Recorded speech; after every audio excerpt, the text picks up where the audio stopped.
तो I hope you all are doing very well. Welcome back to another video. इस video में हम लोग बात करने लगे हैं पेन मैनेजमेंट की।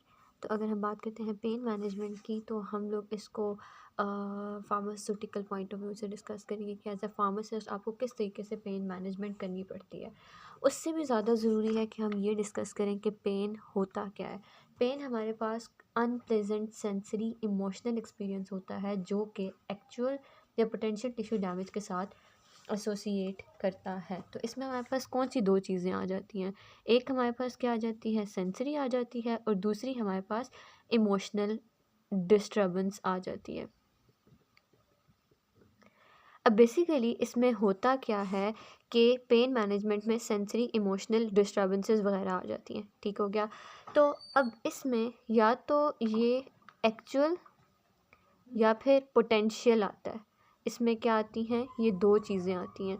या तो हमारे पास टिश्यू डैमेज हुआ है या फिर हमारे पास टिश्यू डैमेज होने वाला है। तो ये दोनों चीज़ें होती हैं इसके अंदर।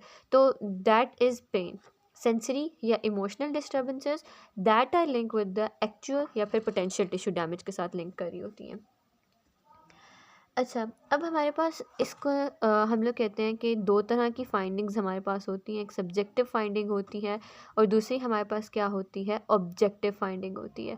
ठीक है, जब हम बात करते हैं सब्जेक्टिव फाइंडिंग की तो दिस इज़ समथिंग जो कि अनमेजरेबल है। जैसे बीपी वगैरह होता है तो वो आप मेजर कर सकते हो या फिर आप ग्लूकोज लेवल को मेजर कर सकते हो, तो वो ऑब्जेक्टिव फाइंडिंग्स होती हैं।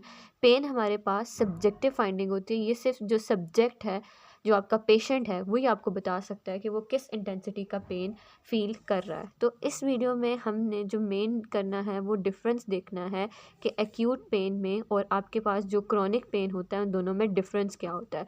जो एक्यूट पेन होता है वो 30 डेज़ तक को आप क्लासीफाई करते हो जो एक्यूट पेन है। ठीक है, और ये जो होता है ये हमारे पास 6 मंथ या इससे ज़्यादा का ड्यूरेशन जो आता है वो आपके पास क्या आ जाता है, एक्यूट क्रॉनिक पेन में आ जाता है। ठीक है, अब ये मोर देन दिस होता है तो 30 डेज़ तक ये हो गया, उससे ज़्यादा जो है वो ये हमारे पास किस में चला जाता है, क्रॉनिक पेन में चला जाता है। अब इसमें हमारे पास ANS हमारा ऑटोनॉमिक नर्वस सिस्टम इन्वॉल्व होता है, लेकिन जो क्रॉनिक पेन होता है उसमें हमारे पास ANS इन्वॉल्व नहीं होता। इसमें क्या क्या चीज़ें आ जाती हैं, इसमें स्वेटिंग आ जाती है। जब ANS की एक्टिविटी बढ़ती है ना तो स्वेटिंग होती है, स्वेटिंग के साथ टेकी कार्डिया आता है, टेकी पीनिया आता है, इग्नोर द स्पेलिंग्स।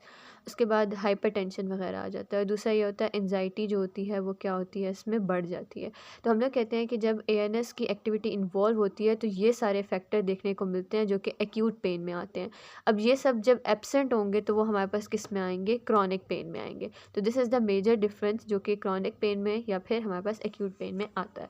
तो अगर हम पेन मैनेजमेंट की बात करते हैं तो पेन हमारे पास सेंसरी या इमोशनल डिस्टर्बेंसेस होती हैं जो कि लिंक करती हैं एक्चुअल या फिर पोटेंशियल टिश्यू डैमेज के साथ। इसमें एक्यूट पेन भी आता है और क्रॉनिक पेन भी आता है। जो एक्यूट पेन होता है वो 30 डेज़ के लिए आता है, जो क्रॉनिक पेन आता है वो 6 मंथ के लिए आता है। अब इसमें ANS इन्वॉल्व होता है, मतलब इन्वॉल्व इन द सेंस कि इसमें हमारे पास ANS की एक्टिविटी बढ़ी हुई होती है, और जो क्रॉनिक पेन होता है उसमें ऐसा नहीं होता।